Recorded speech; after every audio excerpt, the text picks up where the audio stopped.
আমাদের কাছে একটা লিস্ট দিয়ে দেয় যে কোন কত টাকা সার্ভিস চার্জ, তার বাইরে গেলে তাদেরকে মানে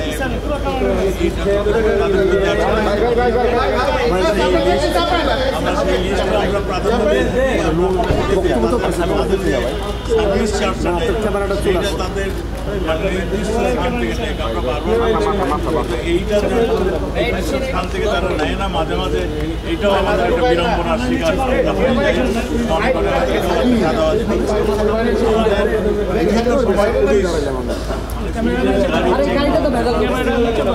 বিভিন্ন সময় গাড়ি যান্ত্রিক গোলযোগ আসে যদি মনে করে তখন রাস্তায় থামানো, মাঝে মাঝে মনে করে অবৈধ কিছু নিয়ে যাচ্ছে তখন থামানো।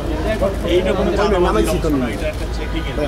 কাজে এইটাও যদি চাঁদাবাজির কথা বলে চালু করে দেয় তাহলে তো মানে প্রশ্ন আমরা মনে করি চাঁদাবাজি আমাদের করতে চেষ্টা করছি।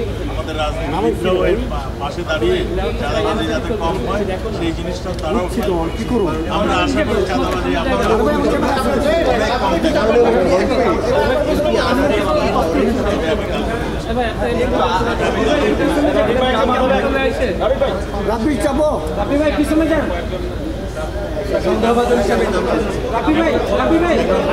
চলছে।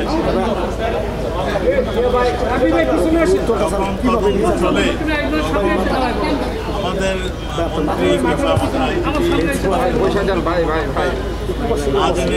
কমপ্লিট না করে কিছু বলা উচিত।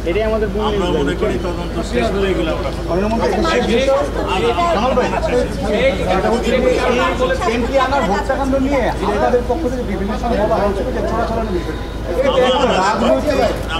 আমাদের পক্ষ থেকে কোনোদিন বলা হয়নি যে চোরাচালানি কোনো রাজনীতি।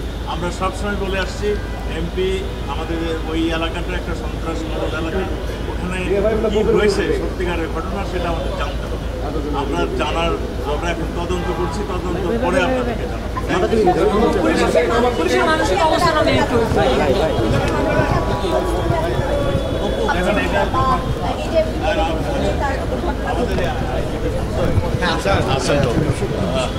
ওনার বলছে কাউন্সিলিং এর বিষয়ে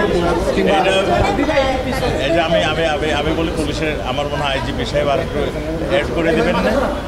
পুলিশের ট্রেনিংয়ের সময় মানসিক স্বাস্থ্য নিয়ে তাদেরকে বিস্তারিতভাবে কয়েকদিন তাদের পরামর্শ দেওয়া হয়, ট্রেনিং দেওয়া হয়, যাতে তাদের মেন্টাল স্ট্রেসটা তাদের মানে কম থাকে। সেই জন্য তাদের একটা কোর্স মানে 2-1 দিনের একটা কোর্স চলে এবং সেই ব্যাপারে আমাদের এই যে ঘটনা ঘটছে এইটার কারণ এবং এটা কিভাবে ভবিষ্যতে আমরা কিভাবে যাব সেইটা নিয়ে আমরা আমাদের আইজিপি সাহেব রিসার্চ করছেন এবং এই ব্যাপারে আইজি সাহেব কথা বলছেন।